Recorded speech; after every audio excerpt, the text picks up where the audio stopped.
Selamat malam Ibu Bapak, Saudara-saudari. Sebuah sharing yang menyentuh hati akan disampaikan oleh Dr. Gima di malam ini.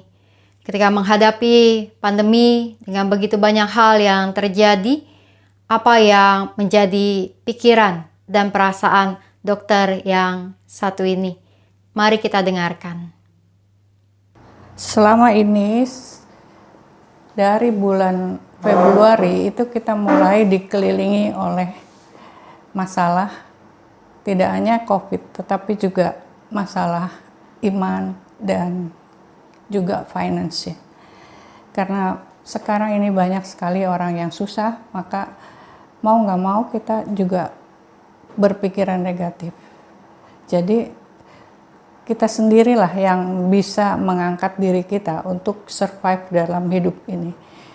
Nah, sebagai dokter, tentu kita juga terdampak oleh pandemi ini.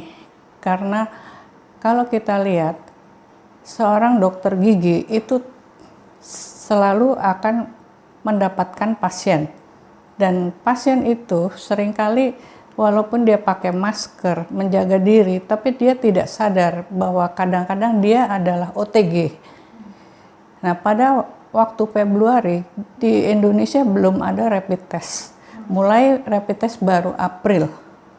Nah, kita ini sebagai tenaga kesehatan tentu khawatir akan keadaan itu, bahwa kita tidak hanya bertemu dengan orang di supermarket atau di jalan, tapi kita berhadapan langsung dengan pasien-pasien yang OTG. Memang klinik berusaha untuk melengkapi alat-alat kita untuk sterilisasi, tapi tetap itu virus itu tidak kelihatan ya. Jadi untuk sterilisasi itu pun tidak bisa 100% bersih. Makanya gimana pun juga sebagai dokter gigi, kita juga merasakan kekhawatiran itu tidak hanya di masyarakat.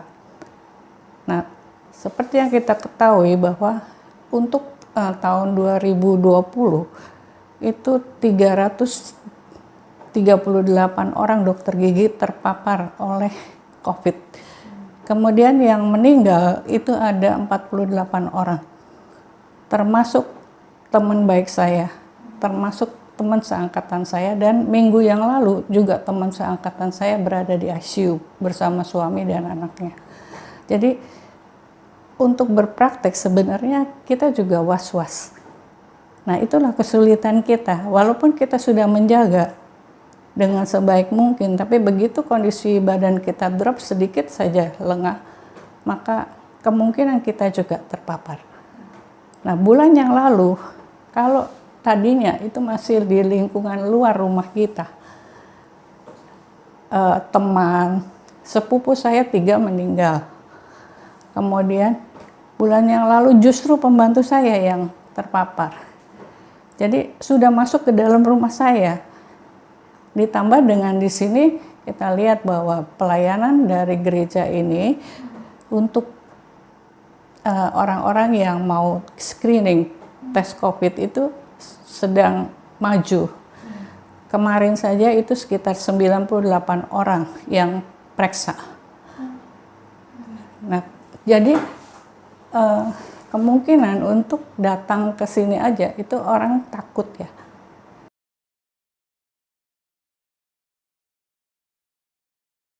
Setiap hari, kebetulan ini media sosial sangat bagus. Ada berbagai macam renungan di dalam YouTube itu bisa diikuti, yang bisa memotivasi kita untuk tidak berpikiran negatif. Nah, dengan demikian maka kita bisa mengandalkan Tuhan. Jadi kita melihat bahwa Tuhan itu memang mengizinkan kita mengalami kejadian ini adalah untuk meningkatkan iman kita. Dengan demikian maka sekarang kita tidak bisa mengandalkan uang kita tidak bisa mengandalkan teman kita tidak bisa mengandalkan gereja dengan segala fasilitasnya. Maka kitalah yang harus menjaga diri dan berjaga-jaga.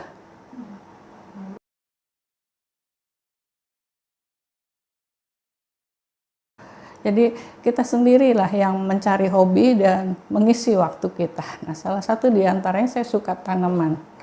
Jadi setiap pagi itu begitu pagi saya melihat bagaimana perkembangan dari satu biji kacang. Itu dalam waktu 7 hari dia sudah mempunyai 3-5 daun. Jadi kita lihat kacang itu sudah disimpan begitu lama.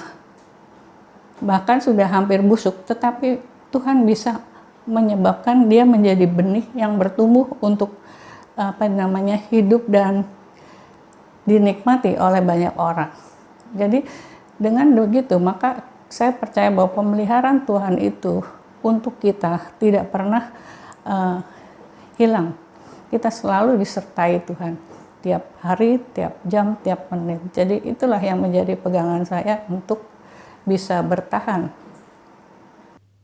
Ibu bapak saudara-saudari, Dr. Gima sempat men-sharingkan ayat dari dalam Mazmur 91.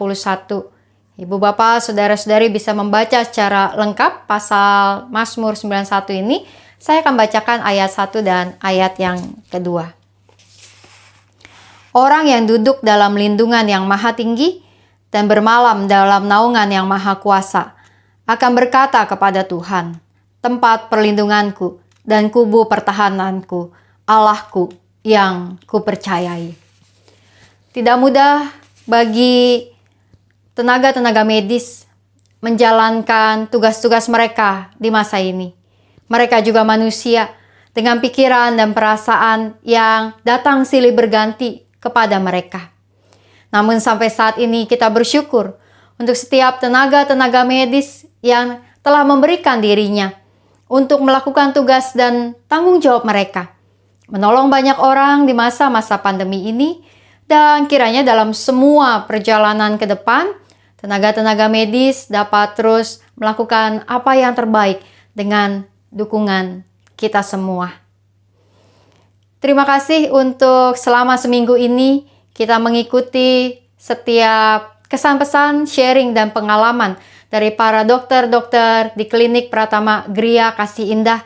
Semoga menjadi berkat untuk kita semua. Mari kita menaikkan doa syafaat kita. Kita berdoa.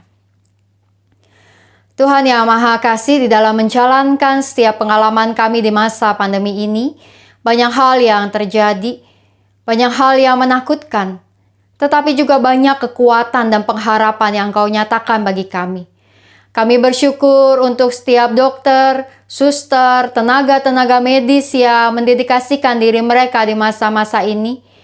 Dengan semua hal yang sulit, berubah, dan tak mudah.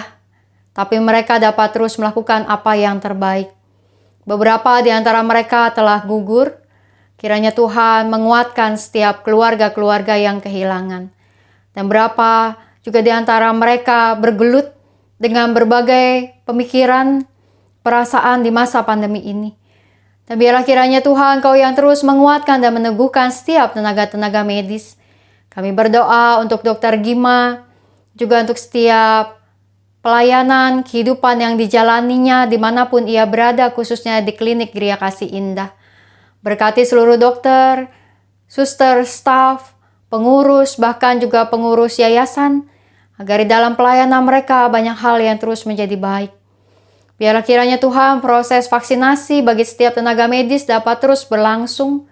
Sebagaimana juga proses vaksinasi dapat terus disampaikan kepada masyarakat. Kami berdoa untuk kebijakan pemerintah di masa-masa ini. Biarlah terus menjadi baik adanya. Kami bersyukur ya Tuhan untuk setiap orang-orang yang telah tersembuhkan di masa-masa ini.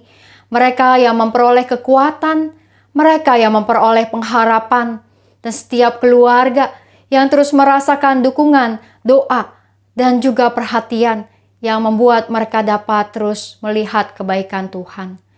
Kami bersyukur untuk semua hal baik yang Kau nyatakan. Dan biarlah kami terus mempercayakan diri kami ke dalam tangan Tuhan dalam perjalanan kami ke depan.